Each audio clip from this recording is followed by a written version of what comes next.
हरियाणा विधानसभा के शीतकालीन सत्र का आज दूसरा दिन है। सत्र की कार्यवाही 11 बजे से दरअसल शुरू होगी। दूसरे दिन की कार्यवाही 11 बजे से शुरू होगी। ये बड़ी खबर आपको बता रहे हैं। हरियाणा विधानसभा का शीतकालीन सत्र का आज दूसरा दिन और दूसरे दिन की कार्यवाही सुबह 11 बजे से शुरू होगी। आज एक बार फिर से कई मुद्दों पर सरकार को घेरने की कोशिश विपक्ष की ओर से की जाएगी। साल 2022-23 के लिए अनुपूरक अनुमान किए जाएंगे पेश। अनुपूरक अनुमान पर सदन में चर्चा भी होगी।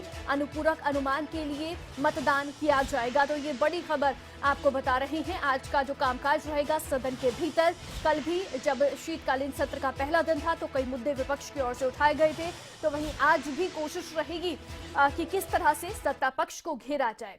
बहरहाल इसी बीच आपको यह भी बता दें कि खबरें अभी तक पर डिप्टी स्पीकर से खास बातचीत, रणबीर गंगवा से खास बातचीत, ये बड़ी खबर आपको बता रहे हैं। अब से कुछ ही देर में खबरें अभी तक के साथ होंगे डिप्टी स्पीकर रणबीर गंगवा, और यहां पर दरअसल रणबीर गंगवा खबरें अभी तक के साथ बेहद खास बातचीत करेंगे। हमारे साथ गुलशन ग्रोवर हमारे संवाददाता हमारे साथ इस समय लाइव हैं और अब वो बातचीत करेंगे डिप्टी स्पीकर के साथ में। ओवर टू यू गुलशन।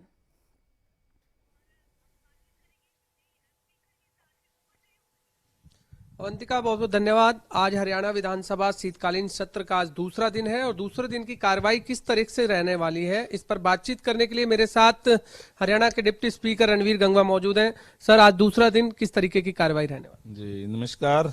आज दूसरे दिन में पहले तो जैसे आपको पता ही है कि पहला जो आवर होता है वो क्वेश्चन आवर होता है और एक दिन के अंदर 20 क्वेश्चन लगाए जाते हैं, उनके अलग अलग जवाब दिए जाएंगे और उसके बाद में 0 आवर रहता है 1 घंटे का। उसमें हम अलग अलग मेंबर्स जो 10 बजे से पहले 10:30 बजे से पहले जो भी मेंबर 0 रूम बोलना चाहते हैं उनके हम पर्ची डलवाने का काम करते हैं और वो ट्रांसपेरेंसी तरीके से हम उसको निकालने का काम करते हैं। और इसी तरीके से उसके बाद जो है जैसे आपको पता है कि कॉलिंग अटेंशन है, अब अनेक कॉलिंग अटेंशन आए हैं, लेकिन एक दिन में केवल 2 कॉलिंग अटेंशन ही मंजूर किए जा सकते हैं। और 2 कॉलिंग अटेंशन इसमें एक तो श्रीमती किरण चौधरी द्वारा हरियाणा कौशल निगम द्वारा भर्ती संबंधी सूचना है उसका मंजूर किया गया है। उसमें क्योंकि संबंधित होने के कारण बलराज कुंडू जी, भारत भूषण बत्रा, वरुण चौधरी और आफ्ताब अहमद है वो भी क्वेश्चन पूछ सकते हैं, उन्होंने इसी टाइप का जो है वो लगाया था। और दूसरा ध्यानाकर्षण प्रस्ताव जो है, सूचना जो है वो नई प्रॉपर्टी आईडी बनाने में सरकार द्वारा एकत्रित किए गए डाटा संबंधित है। उसमें भारत भूषण बत्रा जी, वरुण चौधरी, सुभाष देसवाल इन्होंने ये लगाया था। और सेम सब्जेक्ट होने के नाते जगबीर मलिक और नीरज शर्मा जी भी उसमें प्रश्न पूछ सकते हैं। अलग अलग हम विधायकों को इसका मौका देते हैं। उसके बाद में जो है वो सप्लीमेंट्री डिमांड्स जो है वो रखी जाएगी और जो प्राक्कलन समिति के चेयरमैन है वो भी अपनी रिपोर्ट जो है वो रखने का काम करेंगे। और जो फाइनेंस मिनिस्टर जो है, जो माननीय मुख्यमंत्री महोदय के पास है, वो सप्लीमेंट्री डिमांड्स जो है वो प्रस्तुत करने का काम करेंगे। उसके ऊपर अलग अलग चर्चा होगी। और उसके बाद में जो 7 विधेयक है वो आज जो है वो पारित किए जाने हैं, जिसके अंदर हरियाणा श्री माता भीमेश्वरी देवी आश्रम जो बेरी के अंदर है वो भी आज विधेयक जो पास होगा। और हरियाणा पंचायती राज अमेंडमेंट बिल 2022 ये पास होगा।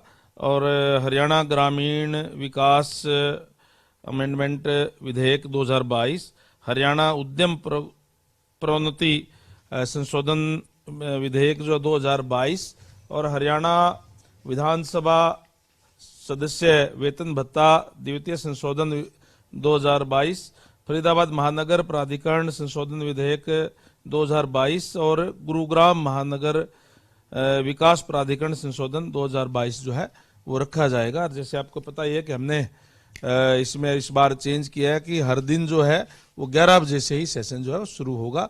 पार्लियामेंट की तर्ज के ऊपर पहले जैसे 2 बजे होता था और दिनों में 10 से 2 रहता था, अब 11 से लेकर के 6 बजे तक सेशन चलेगा, जिसमें 1 घंटे का बीच में लंच ब्रेक हमने रखा गया है। लेकिन इस पर स्पीकर साहब, कल भी जिस तरह 11 से 6 बजे तक की बात थी, लेकिन पहले ही लगभग 4:30 बजे के करीब जो है खत्म कर दिया गया सेशन। तो वजह क्या रही? क्या विपक्ष के पास मुद्दे नहीं थे या क्या वजह मानते हैं? देखिए, हमने तो बड़े ही ट्रांसपेरेंसी तरीके से इस बार जो है हमने स्पीकर साहब ने और हमने बैठ करके इस बात का निर्णय लिया कि कम से कम विपक्ष इस बात का आरोप नहीं लगा सकते कि हमें बोलने का मौका नहीं दिया गया। बाकायदा से हमने, चाहे वो क्वेश्चन की बात है वो भी हम लॉटरी से निकालते हैं, विपक्ष के एमएलए है वो भी बैठते हैं, चाहे जो 0 ओवर की बात है, कल केवल 12 लोगों ने 0 ओवर में अपनी पर्चियां डाली थी। हमने तो कोशिश की है कि अगर ज्यादा लोग भी अगर डालेंगे तो भी हम 3-3 मिनट का समय देकर के 20 तक भी उसके अंदर डाल सकते हैं 1 घंटे के अंदर, लेकिन केवल 12 लोगों की आई थी। और एक कुलदीप वत्स जी का जो उनका क्योंकि क्वेश्चन नहीं लगा था, उनको बिना पर्ची भी हमने जो है बोलने का मौका दिया। वो तो विपक्ष के एमएलए हैं। कांग्रेस विधायक गीता भुक्कल ने भी और विपक्ष के नेता भूपेंद्र सिंह हुड्डा ने भी आरोप लगाया है कि सदन में जो है बोलने नहीं दिया जाता है और जब बोलने शुरू होते हैं तो माइक बंद कर दिया जाता है। ऐसा कुछ भी नहीं है सबको, बल्कि हम तो रिकॉर्ड की बात है, मेरे ख्याल से जो सत्ता पक्ष के लोग बोलते हैं उससे भी ज्यादा विपक्ष के लोगों को हम समय देते हैं। विपक्ष के पास अगर कोई मुद्दा नहीं है, वो अगर अपनी तैयारी करके नहीं आते हैं तो वो तो उनको देखना है। कोई भी या उनके पास कोई मुद्दा नहीं है, आज केवल और केवल ये आरोप लगा देना कि बोलने नहीं दिया जाता। मैं तो ये कहता हूं कि ट्रांसपेरेंसी के साथ सारी चीजें हमने करने का काम किया है, उसमें बहुत सुधार करने का काम किया है। और जहां तक आपने 4:30 बजे या जल्दी समाप्त होने की बात कही, तो उस दिन के आज की जो लिस्ट के अंदर जो बिजनेस है वो जो कंप्लीट हो गया तो उसके बाद तो जो है वो उसके बाद तो कोई उचित नहीं, पहले भी कर दिया जा सकता है समाप्त। तो अगर बिजनेस, अगर कोई विधायक जो है, मेन तो इसके अंदर भूमिका विपक्ष के विधायकों को होनी चाहिए, उन्होंने कोई चर्चा करनी होती है तो करे, हम तो उनको बोलते हैं कि आप करें। लेकिन जैसे कल भी हमने मेरे ख्याल से 7 विधायक जो पास किए, उस पर किसी विधायक, किसी भी विपक्ष के जो विधायक थे उन्होंने चर्चा नहीं की। जब चर्चा नहीं करेंगे तो फिर वो पास कर दिए जाएंगे। आज मोटे अनाज का लंच भी जो है कराया जाएगा सभी विधायकों को, तो इससे क्या फायदा होने वाला है और सेहत के लिए भी कितना फायदा है इस मोटे अनाज को? देखिए, माननीय देश के प्रधानमंत्री आदरणीय नरेंद्र भाई मोदी जी ने 2023 का वर्ष है उसको मोटे अनाज का वर्ष घोषित किया है और इंटरनेशनल स्तर पे उन्होंने आह्वान किया है यूएनओ के अंदर।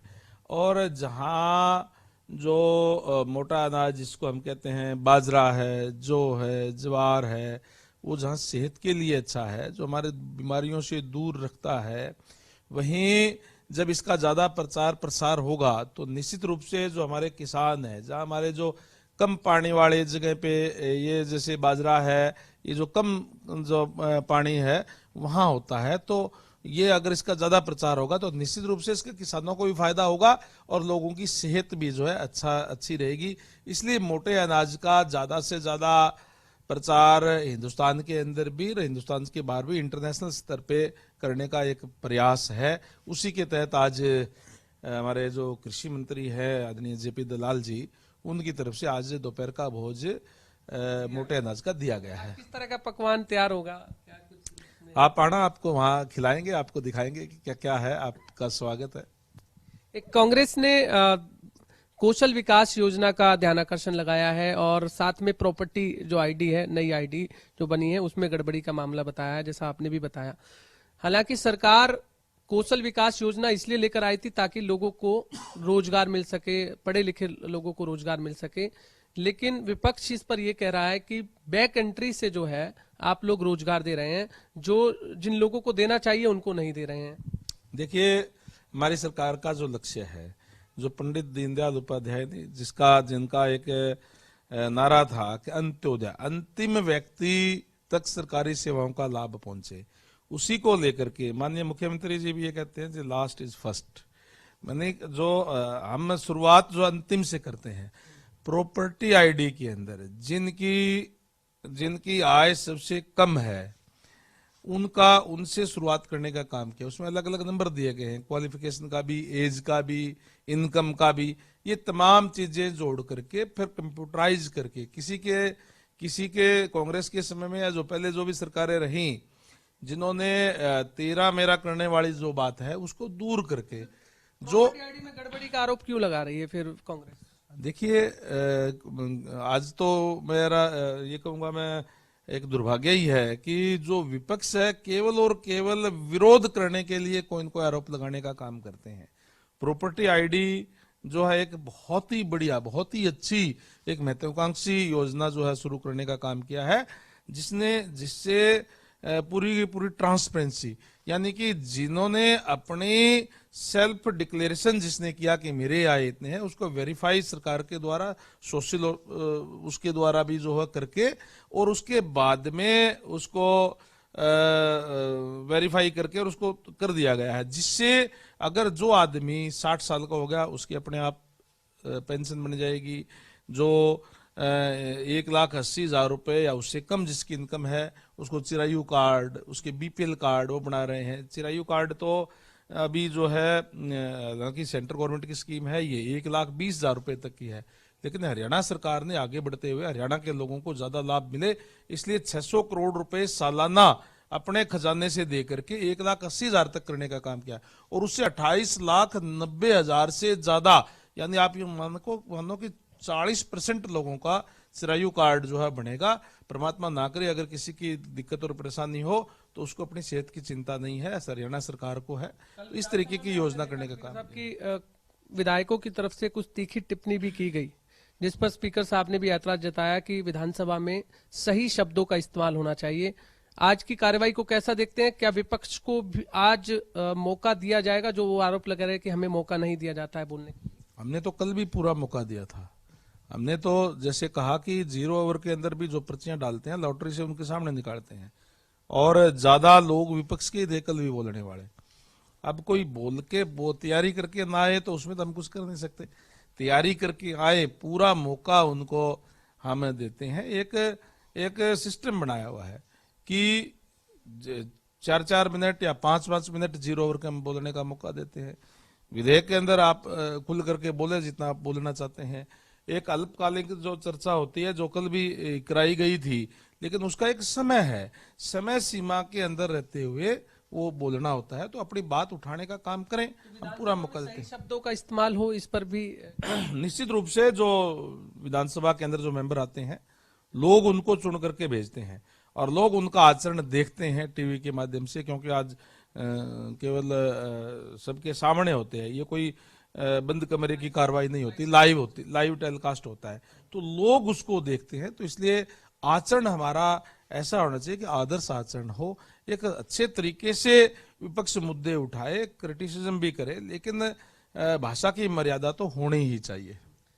हालांकि बिजनेस एडवाइजरी कमेटी की बैठक हुई थी कल सदन की बैठक से पहले, विपक्ष चाहता था कि और दिन बढ़े, केवल 3 दिन ही दिए गए। क्या वजह मानते हैं कि 3 दिन के आगे क्यों नहीं बढ़ाया गया? देखिए, विपक्ष ने कोई 3 दिन से ज्यादा की कोई डिमांड नहीं की, पहली बात तो ये। दूसरा, अगर कोई चर्चा हो तो वो करे, बिजनेस तो चाहिए, हमारा काम तो उसको कंडक्ट करने का है। जो बिजनेस लेकर के आई उसको हम जो है उसी हिसाब से टाइम रख करके हम चलाने का काम करते हैं। कल हमने देखा विधानसभा में राहुल गांधी की यात्रा का भी जिक्र हुआ कि जहां जहां से राहुल गांधी निकले वहां वहां सड़कें टूटी मिली।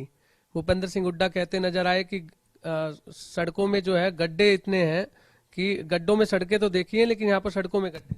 आज हरियाणा प्रदेश की जो सड़कें हैं, आप देख सकते हैं कि जहां इस सरकार बनने से पहले हम अगर हिसार से आते थे तो भी बहुत लंबा टाइम लगता था। बहुत ही अच्छा और इंफ्रास्ट्रक्चर है, वो तो केवल और केवल विरोध करने की बात है। बहुत बहुत धन्यवाद। आपने सुना अवंतिका की डिप्टी स्पीकर रणवीर गंगवा, जिन्होंने दूसरे दिन की जो कार्रवाई है उसको लेकर पूरा बताया है कि आज की कार्रवाई किस तरीके से रहने वाली है। जी बिल्कुल, जाहिर तौर पर, और पूरे उन्होंने तफ्तीश के साथ में सभी सवालों के जवाब भी दिए हैं। बहुत शुक्रिया गुलशन बातचीत करने के लिए। इस समय ये बड़ी खबर भी हम बता दें, कि डिप्टी स्पीकर रणवीर गंगवा ने खबरें अभी तक के साथ एक्सक्लूसिव बातचीत की और इस एक्सक्लूसिव बातचीत में कई सवालों के जवाब उन्होंने दिए और कहा कि सत्र में आज 7 विधेयक पारित होंगे। इसके साथ ही साथ सदन को लेकर जो सत्र का दूसरा दिन है उसे लेकर भी उन्होंने कहा और साथ ही कहा कि हरियाणा पंचायती राज संशोधन बिल पास होगा। कई सवालों के जवाब उन्होंने दिए हैं। विपक्ष की ओर से जो आरोप लगाए जा रहे हैं उसके भी जवाब रणवीर गंगवा की ओर से दिए गए।